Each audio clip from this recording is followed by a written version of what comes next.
Oke, kita beralih ke informasi lainnya. Pemirsa, seorang pria bersama 2 orang rekannya ditangkap oleh pihak kepolisian, yaitu dari Satreskrim Polres Bangkalan, Madura, Jawa Timur, lantaran telah menembak seorang korban bernama Edvan Setiawan.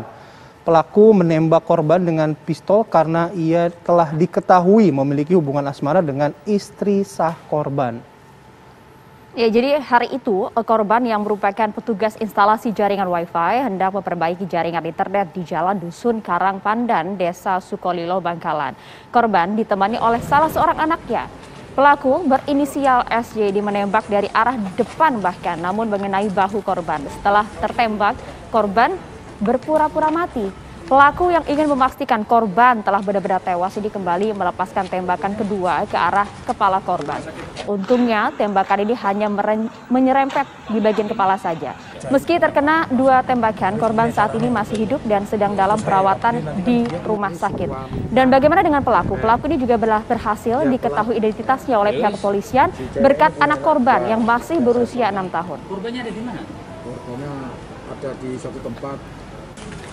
Dan untuk mengetahui perkembangan terbaru mengenai kasus penembakan ini, kita akan berbincang dengan AKBP Alit Alarino, Kapolres Bangkalan. Selamat pagi, Pak Alit. Selamat pagi, Mas. Baik. Selamat pagi, Mbak. Pak Alit, jadi kalau misalnya pagi hari ini ada perkembangan terbaru apa dari upaya penyelidikan yang dilakukan oleh pihak kepolisian? Perkembangan baru terkait masalah penanganan kasus perencanaan pembunuhan. Saat ini tim dari Polda maupun dari Satreskrim sedang melakukan pengembangan terkait dari mana asal-usul senjata itu yang dimiliki oleh pelaku. Gitu, Mas. Baik. Nah, kalau bicara soal konstruksinya, Pak, ini kan si pelaku menembak karena hubungannya dia dengan istri korban diketahui, gitu ya, Pak ya? Betul. Jadi korban dengan istri ini sudah pisah ranjang karena diawali dengan diketahuinya si istri ini ada hubungan asmara dengan pria lain, yaitu si tersangka ini, Mas. Oke, adakah kemungkinan tambahan tersangka lainnya dalam kasus ini dan juga keterlibatan dari sang istri misalnya? Kalau saat ini untuk tersangka lainnya masih dalam pengembangan, khususnya di sang istrinya ya. Kita masih memperdalam lagi untuk keterlibatan si istri. Kita masih mencari saksi dan petunjuk-petunjuk yang lain untuk mengarah ke situ. Ya. Pak Kapolres, yang menarik sebenarnya dari berita ini yang juga kemudian menjadi perhatian banyak pihak adalah bagaimana sang korban ini kemudian menyelamatkan dirinya dengan cara berpura-pura mati pada saat itu, meskipun juga sang pelaku sempat memberikan tembakan kedua untuk memastikan bahwa korban tewas. Bisa dijelaskan secara utuh mengenai kronologi ini, Pak Kapolres? Iya, coba saya jelaskan terkait masalah kronologi penembakannya ini ya. Pada saat si korban ini sedang memperbaiki instalasi jaringan internet, tiba-tiba mendatangi korban dan secara tiba-tiba dengan jarak sekitar kurang lebih 3 meter, si tersangka ini langsung melakukan penembakan kepada korban mengenai bahu sebelah kiri korban. Nah, setelah tertembak ini, si korban ini langsung terjatuh dan dia pura-pura mati saat itu, tidak bergerak sama sekali. Namun untuk memastikan bahwa si korban ini betul-betul mati, si pelaku ini melakukan tembakan yang kedua. Tembakan yang kedua ini diarahkan langsung ke kepala si korban.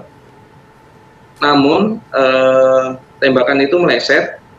Kemudian proyektil peluru itu hanya menyerempet di bagian kepala si korban dan proyektil itu masuk ke tanah seperti itu, Mbak. Oke. Nah, dari 3 orang nih Pak yang ditangkap, ini perannya apa saja, Pak? Ya, jadi 3 tersangka yang kita amankan, yaitu si inisial S ini adalah pelaku utama penembakannya, kemudian pelaku atas inisial D ini memiliki peran sebagai yang memotong kabel jaringan internet yang ada di TKP. Kemudian saudara F ini berperan sebagai penunjuk atau yang menunjukkan kepada si tersangka utama keberadaan si korban, seperti itu. Oke, pada saat di TKP kan informasinya juga ada sang anak ya Pak? Betul Mbak. Ada pada saat melakukan pengerjaan jaringan itu si korban ini bersama putrinya. Itu. Berarti sang putri menyaksikan langsung bagaimana kejadian terjadi, bahwa ayahnya kemudian ditembak oleh salah satu orang begitu? Mengetahui, ya betul. Nah 3 orang ini Pak, backgroundnya apa Pak? Kalau tersangka utama dan tersangka D, tersangka utama S dan D ini, itu yang bersangkutan bekerja di salah satu perusahaan jasa telekomunikasi, Mas. Untuk yang F ini dia tidak memiliki pekerjaan. Dari ketiga pelaku ini adakah rekam jejak kriminal misalnya? Untuk saat ini masih kami perdalam terkait masalah jejak kriminal yang pernah dilakukan yang bersangkutan. Gitu. Pak, mengenai latar belakang kan tadi ada motif asmara begitu ya Pak. Ini diketahui pihak kepolisian dari pelaku atau memang dari si istri korban ini juga sudah mengakui sampai pagi hari ini? Untuk keterangan tersebut kami baru mendapatkan dari keterangan si tersangka saja, Mas. Tentunya keterangan ini akan terus kami perdalam untuk melihat keterlibatan dari sang istri korban. Oke. Sudah berapa lama sih Pak memang Pak mereka berhubungan begitu Pak? 1 tahun. 1 tahun.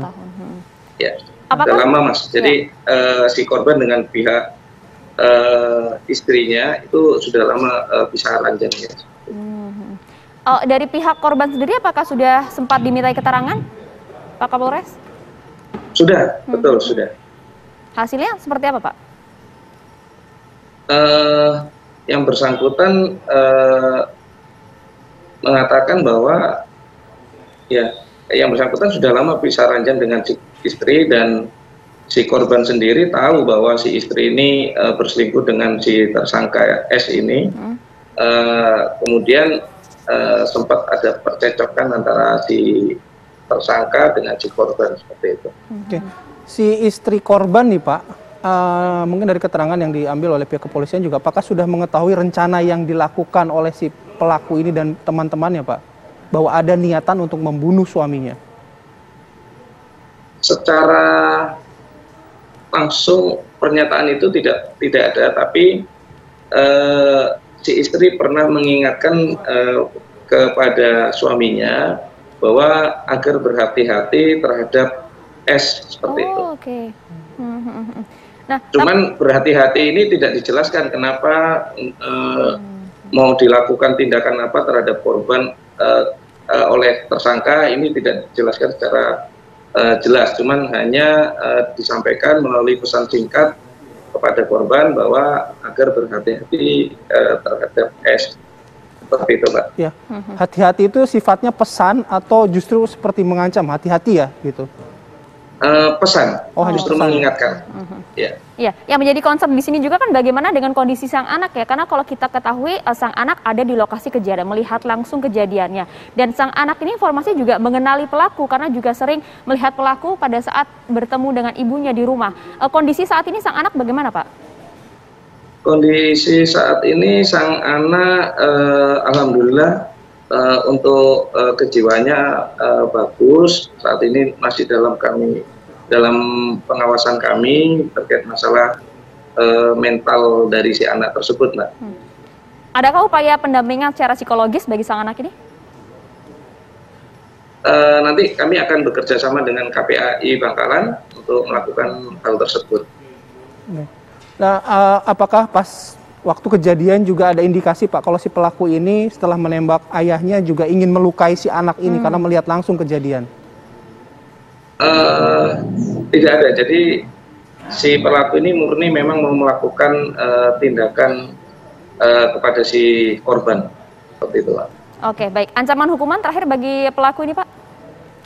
Ancaman hukuman 20 tahun penjara dan paling berat adalah seumur hidup. Oke, baik. Terima kasih Pak Kapolres atas informasinya pada pagi hari ini. Salam sehat dan juga tetap semangat, Pak. Terima kasih. Terima kasih.